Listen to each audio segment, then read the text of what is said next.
ایک بزرگ تھے، یہ نہر کنارے وضو کر رہے تھے، تو کئی دنوں کے فاقے تھے، کیا دیکھا کہ پانی کی سطح پر بہتا ہوا ایک خوش نما سیب آیا، تو اشتہا غالب ہوئی، اس کو پکڑا اور کھا لیا۔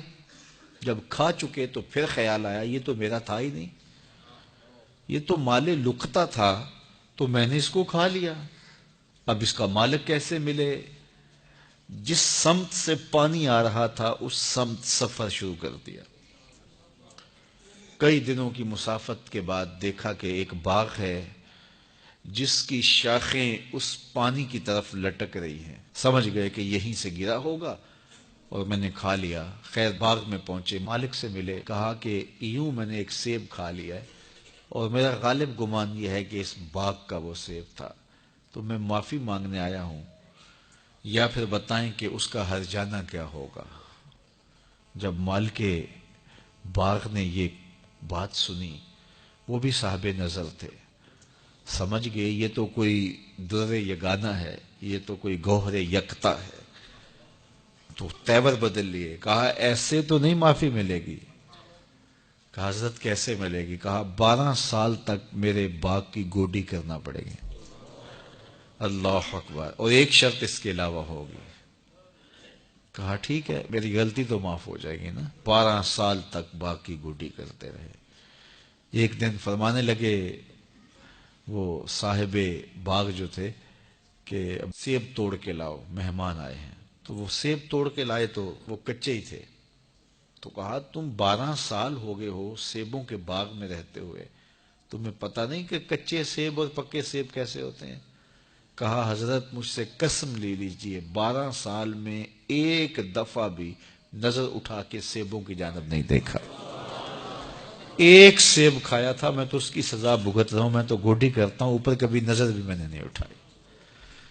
سینے سے لگا لیا، کہا ایک شرط تمہاری پوری ہو گئی، اب دوسری شرط ہے کہ میری ایک بیٹی ہے جو آنکھوں سے نابینا ہے، کانوں سے بہری ہے، بول سکتی نہیں، اور وہ اپاہج بھی ہے، چل بھی نہیں سکتی، اس سے تمہارا نکاح کرنا چاہوں گا، اگر تمہیں قبول ہے تو معافی ہو جائے گی۔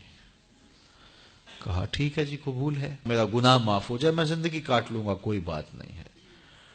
خیر نکاح ہو گیا۔ کہا کہ یہ کمرہ ہے، یہاں آپ کی زوجہ آپ کی منتظر ہے۔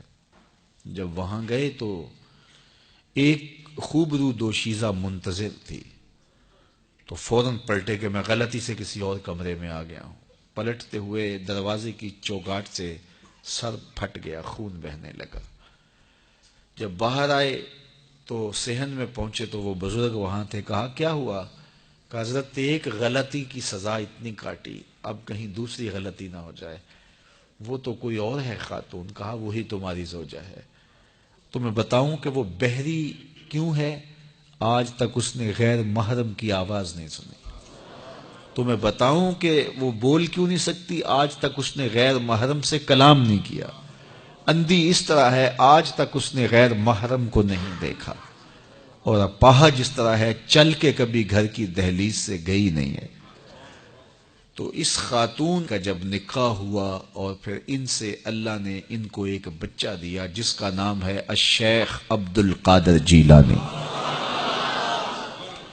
جب ماں باپ اس طرح کے ہوں تو بیٹے اس طرح کے ہی ہوتے ہیں۔ باپ کا لقمہ پاک اور ماں اپنی آبرو کی کیسی محافظہ، پھر در یگانہ اور گوہر یکتا جو پیدا ہوتا ہے وہ دین کی احیاء کرنے والا ہے، دین کی مردہ قدروں کو نئی زندگی دینے والا ہے۔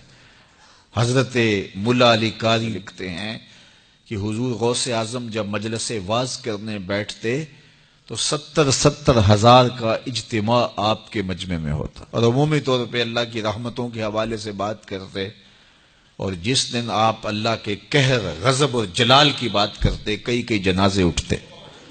یہ آپ کی گفتگو کے اندر عصر کا رنگ اور شیرینی تھی۔ اللہ اکبر۔ تو باپ دیکھیے کہ رزق کے معاملے میں کتنا محتاط ہے، اور ماں دیکھیے اپنی عصمت کی کتنی حفاظت کرنے والی ہے۔ مائیں بچوں کی تربیت کرتی ہیں، ماؤں کے ذریعے سے پاکیزہ صفت بچے جنم لیتے ہیں۔ تو لہٰذا ماؤں کو اچھی تربیت کا حامل ہونا چاہیے تاکہ وہ آگے اچھی تربیت خود کر سکیں۔